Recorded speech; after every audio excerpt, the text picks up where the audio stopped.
and we appreciate that. And I just want to take a moment. I was not with you in the January meeting. I was actually running medicine out to my son in Palm Desert to drop it at his door, and that. So I apologize for missing that evening with you.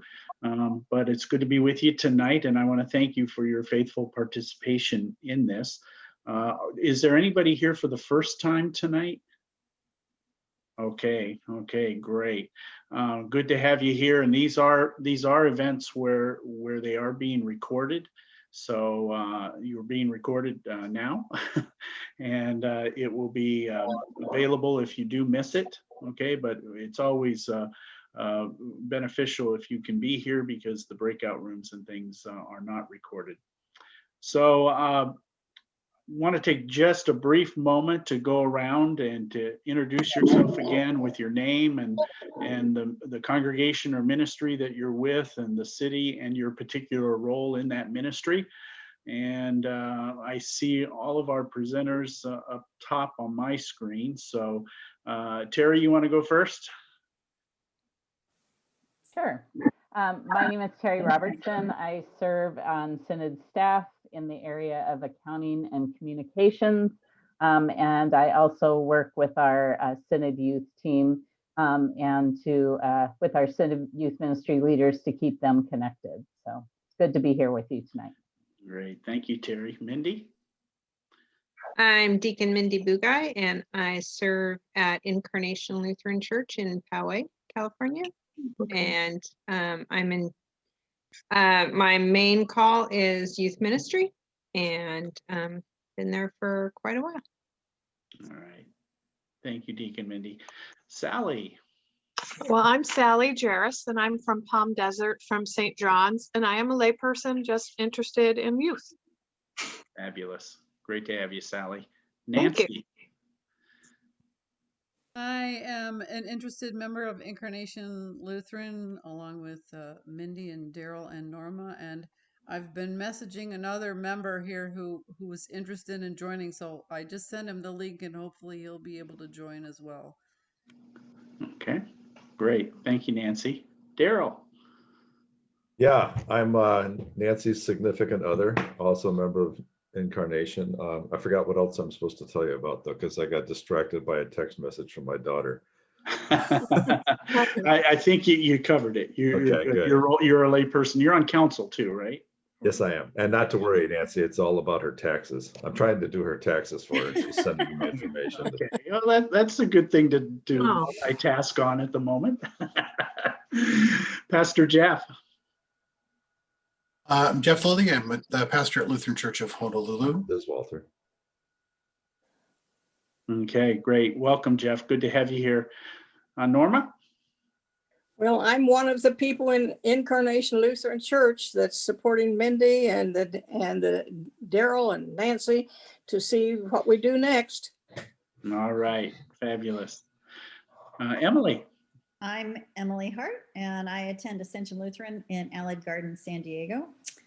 And I am co-chair of Outreach, and very interested in figuring out how to hold on to our youth. So, okay, fabulous. And you got a partner, right, crawling behind you. Normally she's not quite this in your face, but okay, that's okay. Mine's usually on my lap at this point, so it's and that, so it's good. Okay, thank you. Welcome, Emily. Walter, welcome. Thank you. Yes, if you could introduce yourself and what ministry you're with. Walt Davis from the Incarnation Lutheran Church here in Poway, California. Okay, fabulous. Well, welcome, Walter. Again, just a reminder that this is being recorded so that people can, who missed this particular session, can go back to see it, as well as, we do another one that we're doing next Tuesday in the morning for this same chapter. So again, welcome. Let's open with a word of prayer, and then we'll get started. Lord be with you. And also with you. Also with you. Gracious and holy God, we come to you with humble hearts, thanking you for the day. And as evening closes in around us, please embrace us with your Holy Spirit, with a sense of courage, a sense of strength, and a sense of safety as we move through the evening hours. We pray, oh gracious God, that our time together will be richly blessed by your Spirit, that your Spirit might poke and prod us a little bit to consider things we might not have even thought about at this point in time in our lives. And as we prepare to talk about what it means to grow young, about changing culture in our ministries, in our churches, we pray, Lord, that we find that path and that you lead us with your light. I pray these through your name, Son's name, Jesus Christ. Amen. And I realize that I didn't really introduce myself for those of you who don't know me. I'm Tom Goldrich. I'm the Director for Evangelical Mission here in the Pacifica Synod. And I've been in this position for 3 years, previously serving St. Paul in Fullerton for 20 Easters, because it sounds better than 19 years. And that's a little bit about me, but I'm here as a resource for you in your ministries. So don't ever hesitate to call or email me. My cell phone number is public, so you can just go directly that way. That's the fastest way to reach out. So, and it's a privilege to be here and to talk about this growing young piece. That all said, Terry's gonna take a moment to recap with our Keychain Leadership stuff. So in January, we started these monthly conversations that will continue through June. There are 6 core commitments as part of Growing Young. And so each month we're going to focus on one of the 6. And in January, we focused on the first, which is called Keychain Leadership. And to describe Keychain Leadership, keys we refer to are the capabilities, power, and access that leaders can have that can be used to empower others. So we all know people in our congregation with gifts and talents and access through whatever role they serve. And those are the keys that they hold in your church. Those we call keychain leaders are ones who are aware of the keys they hold and that they're also willing to share those keys and train and walk with our young people and others to empower them to have a set of keys of their own. Sometimes that's hard in our church for us to give up the keys or the power or the capabilities that we have and allow others to walk with us and to learn alongside of us, or even to take ownership of those keys. Keychain leadership is something that is and not just with pastors, but also lay people. And it's a culture, and it's demonstrated within your congregation, and it permeates all through what you do. So it's not just one area, it's not just your pastor, it's not just your youth leader, it's all throughout your congregation. And then keychain leaders, they list 6 essential qualities of keychain leaders, and those are: keychain leaders are mature, they're real, they're warm, they know what matters to people, they entrust and empower others, and they take the long view. For those of you who may have missed our presentations last month, they are up on our website, our Synod website, on the Growing Young page, which is found under the For Congregations tab. There's also a slide presentation that goes through this in more detail. So I'm going to turn it over to Mindy, who's going to present tonight's core commitment. And I'm going to share my screen with you all.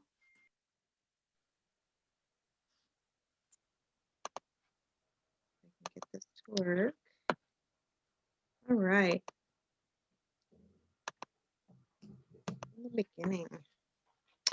Okay, so tonight we're going to talk about chapter 3, and I'm working on the premise that you've all read it.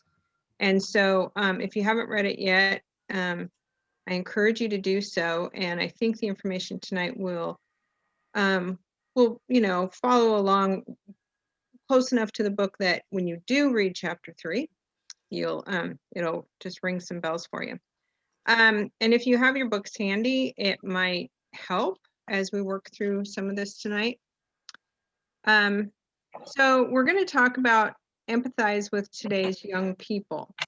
That's the core commitment. And churches that that grow young, they really make an effort to dive into the depths of the lives of teenagers and young adults. And when we talk about empathy, empathy goes beyond patronizing young people and beyond displays of superficial sympathy.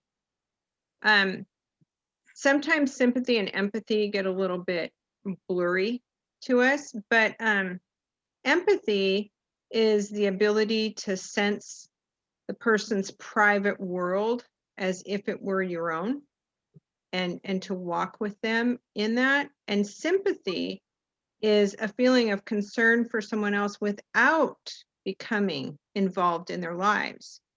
And so sympathy is great. It's not a bad thing, but what we're talking about tonight is empathy, which goes beyond just being superficially involved.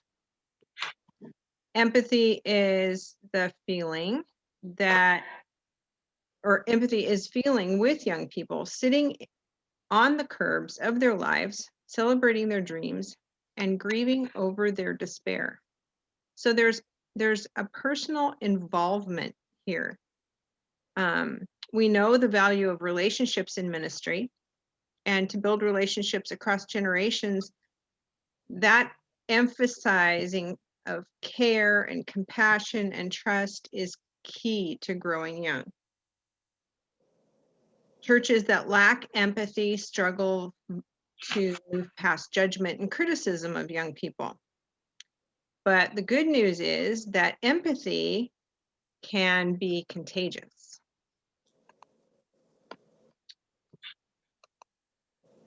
Now, the book names 3 questions that every young person has.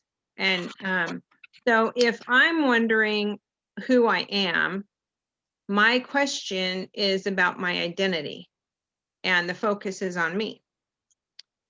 Another question is, where do I fit in? And that question's about my belonging, and the focus is on us as a group. And if I'm wondering what difference do I make, my question's about my purpose in life, and the focus is on our world. And so now what I'm going to do is I'm going to kind of open it up for a little bit of discussion for a few minutes. And I want you all to think back on your own experiences as a young person. What was your own journey for identity, belonging, and purpose? What was that like? And what helped and what slowed your progress? And how can those memories improve your empathy for young people in your congregation? So you can just unmute yourself and answer one or all, or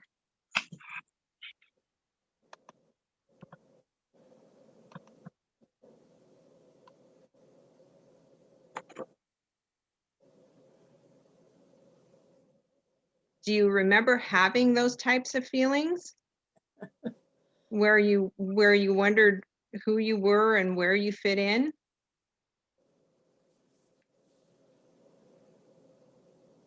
What if I had them yesterday? which is really very true, right? But yeah. Do you remember them as having them though as a younger person? I don't know. Sure. I'll share. Okay. Because this just actually came up recently in a conversation that I had with one of the young people at our church. And it was more like about like, where do I fit, that wanting to belong and feeling for a long time like I didn't really have like, even with people that I was friends with, there was always a part of me that felt like I was outside. And what really helped me was making the decision that I was going to change it, that I would do what I could to change it, and that I would step outside of my comfort zone and do things that were outside of my comfort zone so that I could have a better experience in relationships with other people. Okay. Good. Anybody else? Well, it seems to me that one of the things that I learned was that it was okay to be outside, not belong. It was okay to be a square trying to fit into a circle. Okay. And to go find other people who are also as lost as I was and form our own comfort zone. Okay. And I think we still face that all our lives. There's always some place where we don't belong, and that's okay. Yeah. Yeah, I certainly remember those feelings growing up, and particularly, early high school, because I didn't fit anywhere. I wasn't a jock. I wasn't, I was a really good student, but I didn't fit with the nerds. I didn't fit with the kids who did school government, who I considered to be nerd plus. I didn't fit with any of those people. So yeah, and so finding what I ended up doing was fitting in the notches where I felt like I wanted to fit, and it was lots of different places. Mhm. I was a Christian among a bunch of non-Christians in Huntington Beach, California. It was in the middle of the Maranatha movement, but I went to the Keith Green concerts, but I sure as hell never went for an altar call. Would never consider that. And we used to sit up in the upper seats laughing at everybody going down for an altar call. So I don't know. Yeah, it was weird, but I don't remember feeling particularly uncomfortable with that. And I still don't. I still don't really fit in lots of places, but I kind of like it. So it's kind of weird. No, that's good. Thank you for sharing. Anybody else? In high school, I don't remember having a problem with identity. When I was growing up, we moved a bunch, like 13 schools in 12 years. So I was very familiar with not fitting in, but I always made a quick transition because I'd had a lot of practice. So I can't remember having that problem. And just like Jeff said, I had lots of groups that I belonged to in high school, and everybody just made me feel like I was okay to be in that group. Now, this was definitely not the popular kids. This is all the other groups. But so gosh, my memory's so bad. I probably have just blocked it out. But I think I didn't really have problems with identity, probably more with purpose. I knew I wanted to help people, but that's a pretty broad brush. And so I did struggle with what that meant. And that's about all I can say. Anybody else want to share?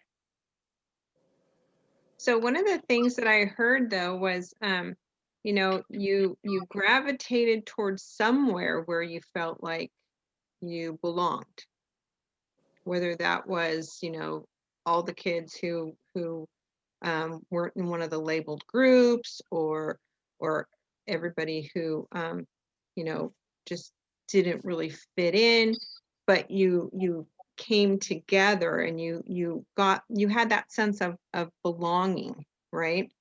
And so these questions, as it was mentioned previously, these questions, they go across all generations. So like to Daryl's point, we can still face this today for ourselves. We have all wondered about these same things. And so for young people, those who are under 30, I would say, these struggles with their self-image are more acute and they're more constant than for those of us who have passed through that generation and are on the other side of it. So the fact that maybe we don't remember it means that we came through it, but yet we still deal with it on some level. So we've all gone through this, but today's youth face a slightly different set of obstacles than the previous generations. From the book, it says that there are some things that have complicated our youth's ability to define themselves, and those are pervasive stress and peripheral faith. And it really takes an effort from each of us to not assume that we understand our young people's lives, but rather to get to know them and understand what it means to walk in their shoes. Because all of their struggles, all of their fears and joys, their accomplishments, all of that is theirs. It's not ours. And so they need people to love them and to include them where they're at. And that will look different in different types of relationships. The pervasive stress is something that for those of you who work with young people, I've seen the pervasive stress increase in our high school students over the past 13 years tremendously. This year is different. This this information is pre-pandemic, you might say. And so post-pandemic, I'm really curious what their stress is going to be like when they do go back to school. And when they have to figure out, can they still play sports at the level that they used to? Or, is their GPA going to be okay, even though they kind of blew it while they were staying home? So those kinds of stressors really add up, and it becomes pervasive for them. And the peripheral faith is explained really well in the book, so I don't want to spend too much time on that in particular. But these things are different than probably what most of us dealt with. But the stress, it's going to look different in our relationships. We need people to love them, include them where they're at, and those relationships are different. But some general ideas to get the congregation started are listed in this chapter. If you go to page 115, you don't have to right now, but you can reflect back on page 115 later on. And ideas for action include respond with grace and love and mission. Rewind your own journey. Consider where you came from, what you might have in common, or what's so different that you want to learn about from one of the students. Don't make stereotypes, and ask why. I think that one's really key. Why do you text 50,000 times a day? What's the draw, right? And then try to see the church through young eyes. This one I think is a challenge for a lot of us, because we've grown up in churches, and we kind of have an expectation of what the campus is going to look like, what the sanctuary is going to look like. And to really try to step back and look at our surroundings through young eyes can really give us a indication of maybe things, physically need to change. Learn their names. This is huge. If they can walk up on a Sunday morning and someone greet them and say, hey, Austin, how was the band concert this weekend? And that goes a long way to really letting them feel like you do care, and it can open up the possibility for more conversation. And then dive deeper with one young person. If every member of the congregation picked one young person to greet and learn about, our young people would have so many faith mentors. It would be amazing. huddle regularly with a few young people, and don't leave out singles. I think sometimes our college students and our recent college grads feel like they don't belong. They don't have a group to gravitate towards when they come to church. So try to include them as much as possible. And then support marriages, new marriages especially, and new parents. Those are all key ways to really get to know and understand younger people. Now, I have a video to share with you. Growing Young produced this video, and it goes along with the chapter, and we want to share it with you. It's an example of what empathizing with young people could look like. So,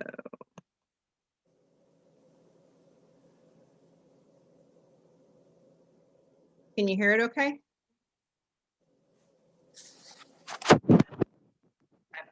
I don't hear it. Don't hear it. Okay, so you can't hear it? No. No, I can't hear. Hold on one second. Let me do this. I was afraid of that.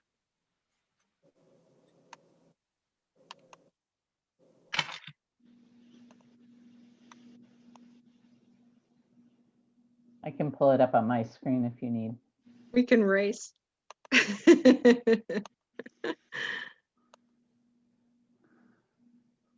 I don't want to click share screen while you're doing that, so, Okay, I got it.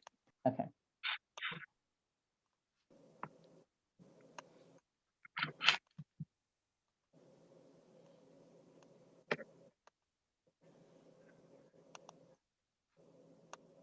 No one said, oh, I disciple so-and-so. We just kind of did it. The Lord was pushing me to step out and essentially started learning the message of discipleship. Kind of felt like a burning bush experience where the Lord was like, it's time to start passing that on. So the next question is like, oh, well, great, to who? My family had come to fellowship when I was in the 7th grade, and they put me in a youth group. And I didn't like youth group because I'm an old church. I was the only black kid in my youth group. I didn't want to feel singled out. I had the worst attitude. I didn't want to be there. We were all in this tiny room, 4 middle school, high school girls, and I barely know any of them. I thought, all right, there could be a divine appointment in this room. So I'm just going to keep praying, and I'm going to wait. I'm going to let God speak. And I kid you not, there was one in the room who was like, not having anything artificial. And she sat beside me, and I was like, who is this woman? Like, why is she here? Like, she's 20-something, and she keeps talking to us and wants to be like our Sunday school teacher, but it's not even Sunday school. But she like had this gentle like persistence about her that I didn't notice. That night, I just started dreaming of this young girl. Sometimes we were going on walks, sometimes we were going on runs, sometimes we were sitting around at a table, and I thought, okay, I'm gonna ask her to coffee because 13-year-olds like coffee. I was 13, 14, didn't drink coffee. I was like, I mean, I guess. Nothing else to do, are you gonna pick me up? I knew it was an obedient move. I want to have it all together, but Lord, I don't know what's next. I'm sitting at coffee with a 13-year-old. I don't know what to say. He's like, just pursue an honest conversation. Just talk to her. I remember she asked me a question about like someone's relationship in the youth group. I think they're gonna break up. And usually if I talk to an adult like that about another adult, the adult would say like, well, you don't know anything, like you're just a little girl, or like that's rude, how do you know? But she didn't say that to me. She kind of had a conversation with me about what I just said, and it wasn't a conversation of like correction, it was just a conversation between a person and a person. I mean, when you're 13 and you're in school and you have parents and everyone's older than you and telling you what to do, but then this one person comes into your life and like, here's what you say. Like, I'm really emotional, but that like melted my heart. And I think that gave like she could have said anything to me after that and I would have heard her. So, I mean, she calls me her sister and we're sisters. People are not projects. We started sitting down and meeting. We were for sure going to see each other on Sundays, but all of a sudden, a project didn't emerge. There wasn't this point where I go, okay, I'm discipling you and you're my disciple. It expanded what I really think that God meant for discipleship to be. This has been the one thing where I feel that I've been blessed in every way. She's a gift, she's a little sister. It's just meant the world to me. See people as people. Don't come with all the answers and all the help, but have a conversation with someone and taking things slow and looking at people as if they're royalty, because they are. Treat people like people, like they're your friend, and actually mean it in your heart.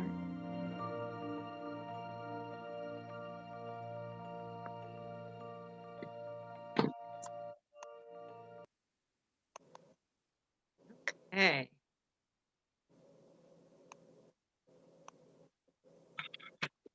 I love that video. It's a really incredible video. And before we break out, well, I'll share some thoughts at the very end of our time together today. We're going to head into breakout rooms right now.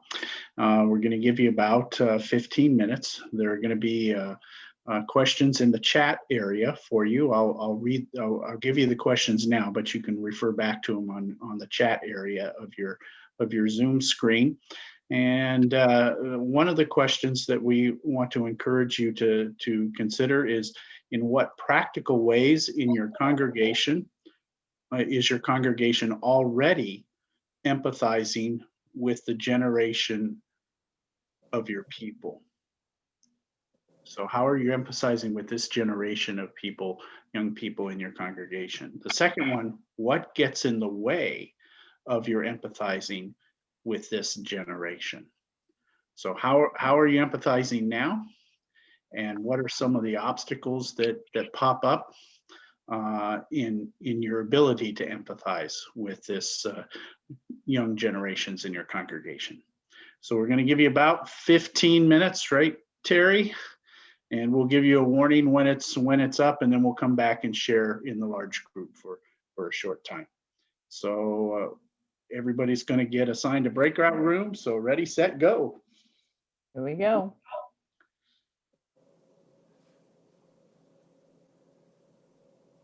To say, I wouldn't. No, it would have to get 30 degrees before I would put long pants on. Yeah.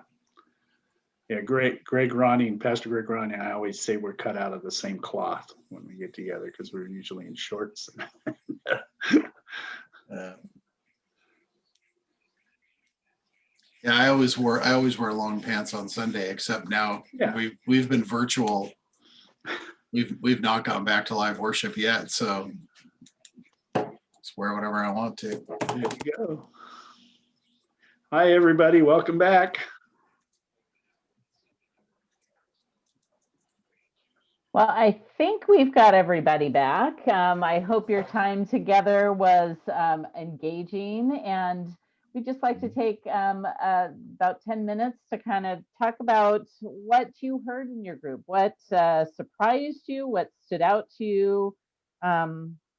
And very often during these times, people are really good about sharing what somebody else in their group shared rather than what they did, but you're welcome to do both. So anybody want to share what you found interesting or stood out in your group? Nancy. Yeah, I kind of came to this realization today through I was talking to Walt earlier about this committee that both of us are on, where there's younger people who are involved in it. And then when I was talking to Pastor Jeff, it's like I realized that I've been seeing myself sort of taking on the role of the mom, and as far as my relationship with these younger people, and trying to do my best to support them in what they want to do, what we all want to do in this committee. And as I was talking to Pastor Jeff about it, I just started wondering, maybe that's not like a good way for me to be going about this.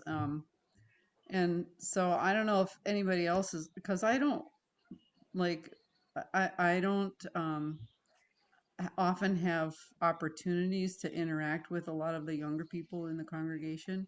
So this is kind of newer for me to have this chance to do this.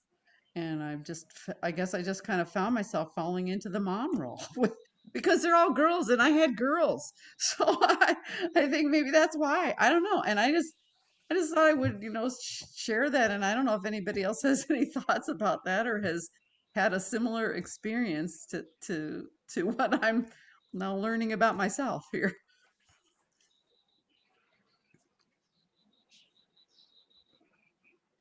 Well, I'll just say one thing. I've worked with young people for years, and not in, I came about it, but when my kids were younger, and I had no training in it. I had no experience. In fact, I was terrified of working with the high schoolers because I felt like they knew more about the Bible than I did probably.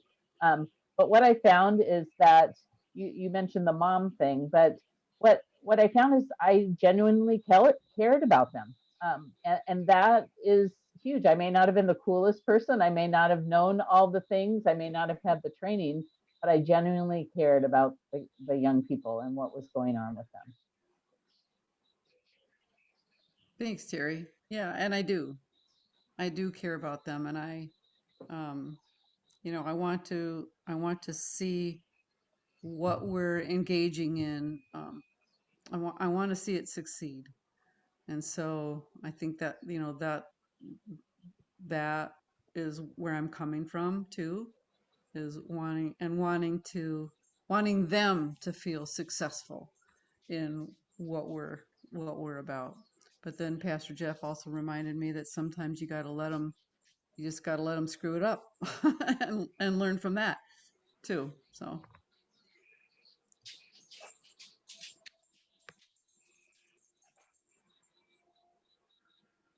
Any other thoughts or insights? Questions?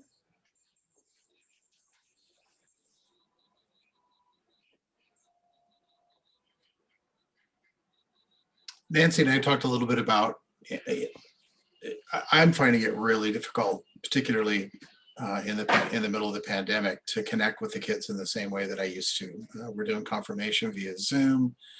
I did a game night over the summer every week, which was really fun. But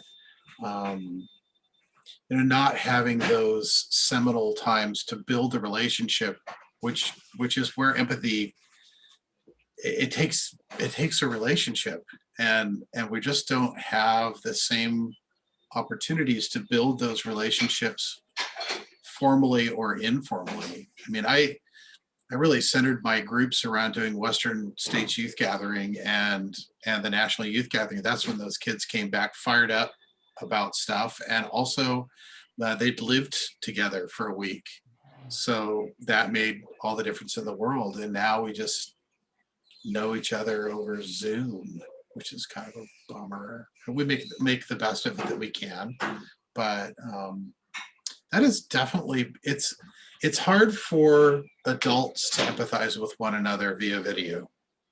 I think it's even harder with kids, if for no other reason that by the time I get to them for confirmation, they're bloody well sick of being on the Zoom thing. They've been on it all day with school and everything else. And I always have the distinct impression that they just can't wait for me to hang up.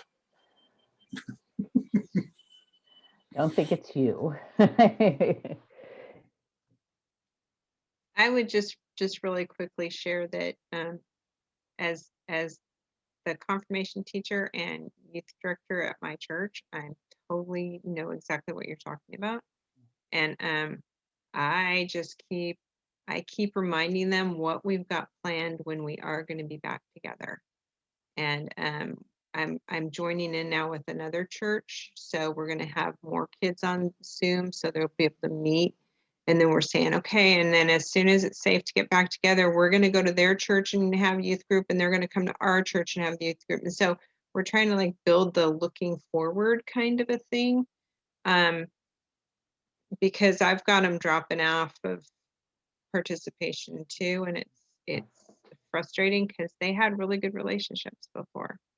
But the whole empathy thing though, like what Nancy's talking about, I mean, Nancy's one more person that these young people can come to church and know that if they see Nancy, they're going to get a smile, they're going to get, how are you? And they're going to get an engaging conversation. And I think that's what a lot of the kids really wanted prior to the pandemic. And I'm sure they're going to want it even more afterwards.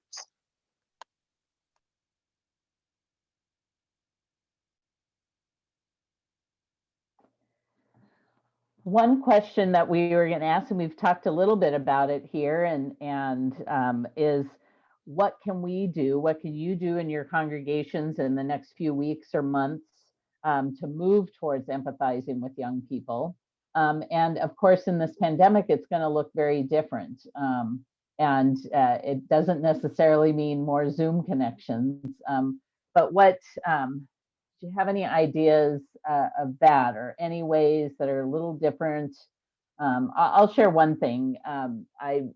Several youth leaders that I know have been knocking themselves silly trying to have activities or things that drop off things that families can use at home to do at home together. And a lot of those just get unused. And what they're switching to is a quick visit, dropping off maybe, you know, a coffee gift card or some cookies or something, just to check in, socially distanced, face to face, one-on-one, to really ask, how are you doing? It's not a group thing. It's just to show I really care, and I know it's hard to be on Zoom, and I wanted to see your face. 5 minutes, 10 minutes, but just to be able to hear and share. But what types of ideas, things that we can do in this truly unusual time?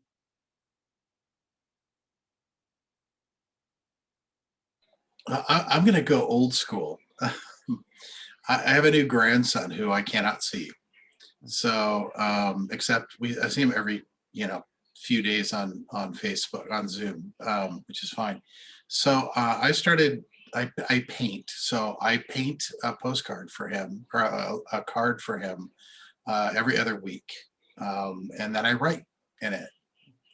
And so I'm sure as heck not doing original paintings for each one of these high school kids. But anyway, I have thought I'm just going to write cards to them, telling them I'm thinking about them. And I'm going to try that because I know they don't get any other mail.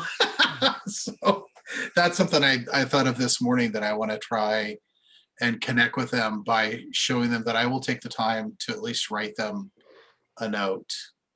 So I'm going to do that. I did something similar, Terry. We played an online Jackbox game, and it was, whoever won got a candy bar. And of course, everybody got a candy bar. So I ended up hand delivering the candy bars to their apartment. It's hard to do here in Honolulu because everybody lives on the 40th floor. You can't get in. But I managed to get all of them. And I have one girl that lives about 22 miles away in Kaneohe. So we were doing something else. So I drove over the mountain way back to where she lives. I didn't call beforehand. And I drove up, and she was outside with her scooter, scooting around. And she is the most surly, pain in the butt teenager you've ever seen. And I drove up, and she was looking, who is that? And she recognized my car, and I put down the window. I said, "Here's your prize, Iara." It was the first time I'd ever seen her actually smile. It was just, and I said, "You doing okay?" She said, "Yeah, I'm just getting some exercise." I said, "Well, it's wonderful to see you." She just stood there like an alien had just landed at her house. But it's fun. It'll be an alien she'll never forget. That's good. And I think we heard it in the video, her say that she just wants someone to know that someone cares, someone to listen, to really listen. And I think that's, what we've got to focus on. And when we can get back in person, knowing the names of our young people. talking to them, asking them, remembering what they said, what they're interested in, and asking them something about it. So this is about wraps up our large group time together. We appreciate the conversation and wondered, is there anything else that we've missed that you'd like to share or questions that you have?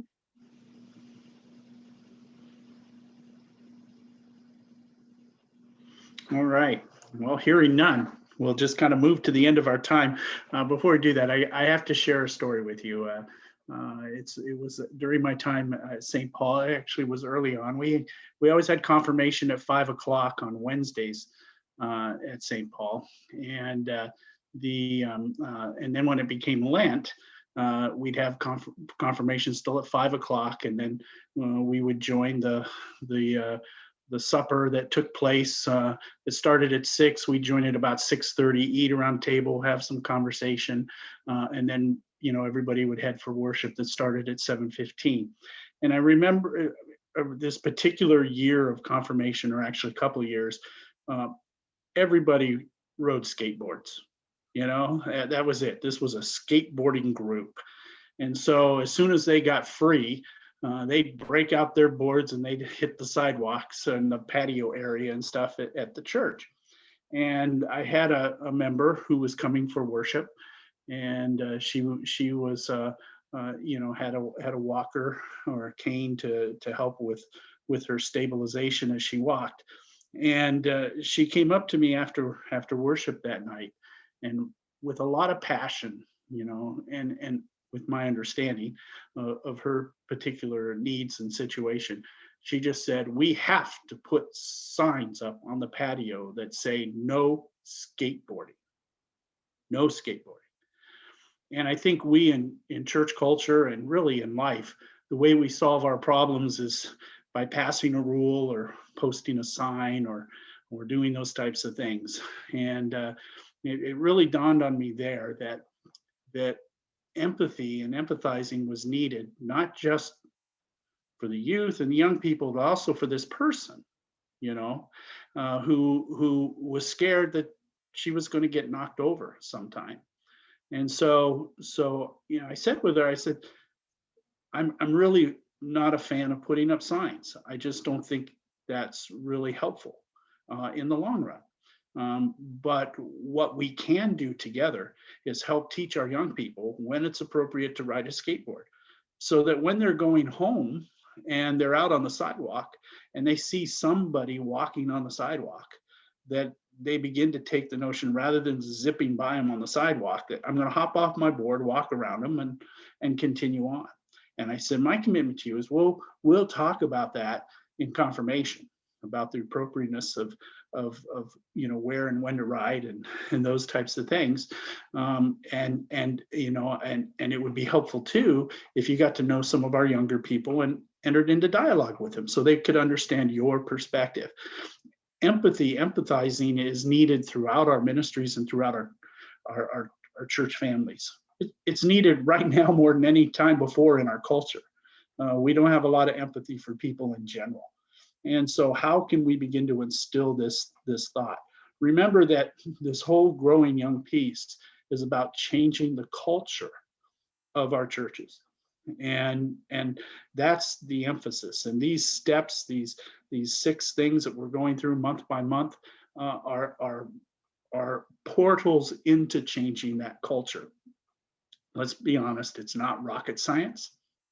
But we need to be reminded of these key things and how together we are the body of Christ, and welcoming new folks into that body is important too, and empathizing with the stranger in our midst. So that all being said, I want to thank you for your participation tonight and for being here. We continue on next month. On Tuesday, March 9th at 11 a.m. or Thursday, March 11th at 6:30 p.m. We will be talking about the commitment to taking Jesus' message seriously. Wow, that's a novel concept. I've heard some of my colleagues say, gee, what if we actually did what Jesus talked about? you know, and that's really an important piece as we go about being the church going forward. So we invite you to read chapter 4 in your book. If you need a code, if you need a book and you do it electronically, we do have some free ebook codes for Kindle, for the Kindle app. The Kindle app doesn't cost you anything, but if you have a pad, a iPad, or some other tablet, or even your phone, you can download the Kindle app. It's free, and we can send you that code. You can just reach out to Terry Robertson, and she'll be happy to share that. I don't know how many we have left, Terry, but we do have a fair number. Yeah, I have about 20 left, 25. Okay. 25 left. And if you need the book itself, Amazon and the usual places have the book. So thank you for the night. We're going to have a closing prayer. I'd like to invite anyone who would like to close us in prayer tonight. Would anybody like to do that? You don't have to be a clergy person. All right, I'll close us with that word of prayer. Again, the Lord be with you. Gracious God, we thank you again for this time together and to talk about what it means to grow young in our churches and how we can have empathy for our young people and really empathy for all. How can we build that culture within our ministries so that we can be more mindful of what you call us to be? May the things that we say and the things that we do be acceptable in your sight, O gracious God. And I pray that you watch over each person here on this Zoom meeting and to keep them safe throughout the night until we enter into that new day of creation that you give us tomorrow. Blessings to all here that are gathered. In Jesus' name, amen. Thank you very much. Yes.